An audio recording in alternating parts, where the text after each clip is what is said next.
You know what's really fun? Riding your bike on gravel. You know what's not fun though? Buying another bike. So you know what I did during COVID when prices were really high? I went to China and Thunderson was born.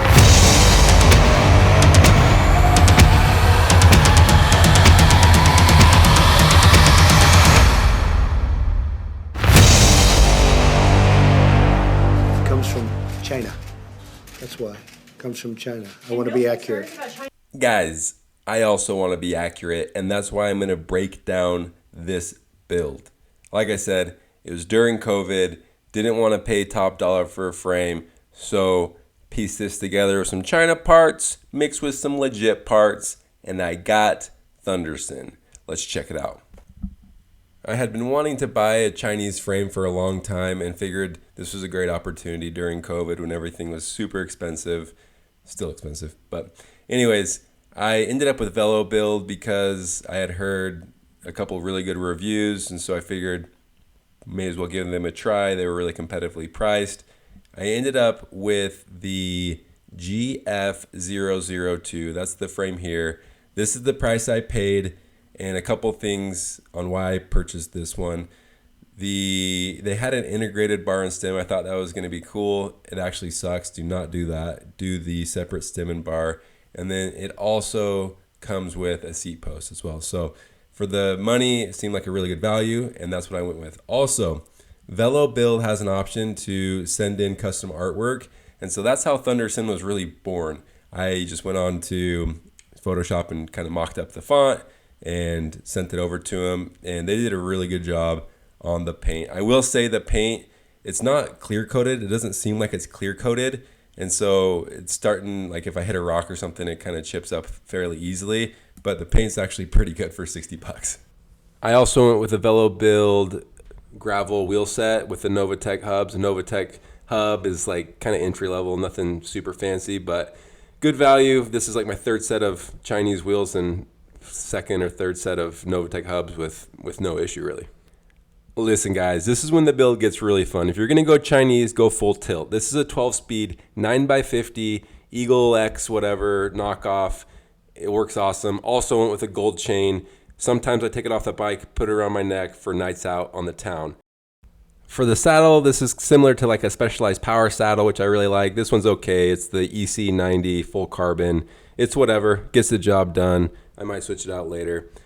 Then if you're gonna go gold, also go gold on the, what are these called? The center lock for the rotors. Can you have too much gold? I don't think so. Ask Mr. T. Gold Garmin mount. Bar tape went color shifting, purple and blue, with the gold bar end plugs. For the valve stems, guess what? Gold. Bottle cages, also gold.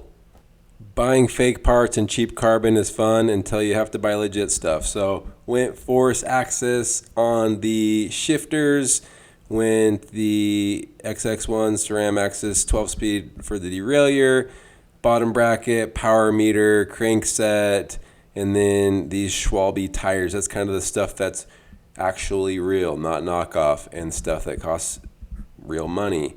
So in the end, how much did this build cost me?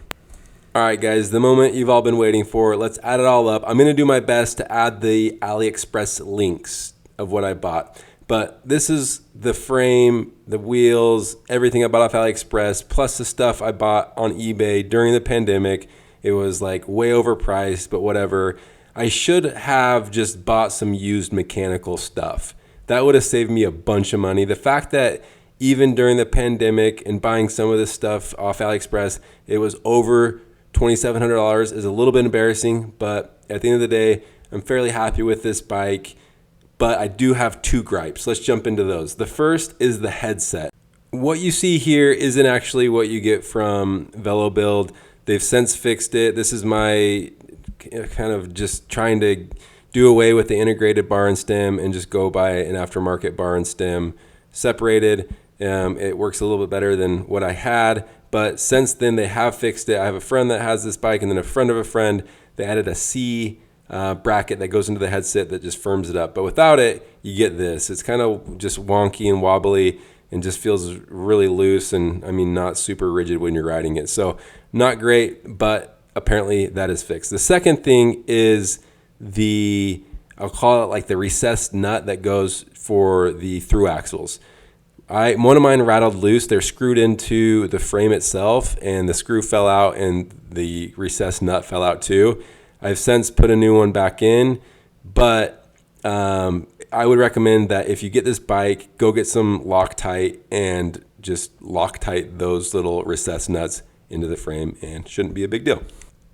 Real quickly, guys, at the end, wanted to give you guys weights. 8.7 kilos, which is 19.2 pounds for a gravel bike. Not bad in my opinion. I mean, would I recommend this bike? I think I would, even with the little issues that I had to resolve. Maybe I'm just an idiot, or maybe just a sucker for cheap carbon, but I'll leave all the links in the description. It comes from China.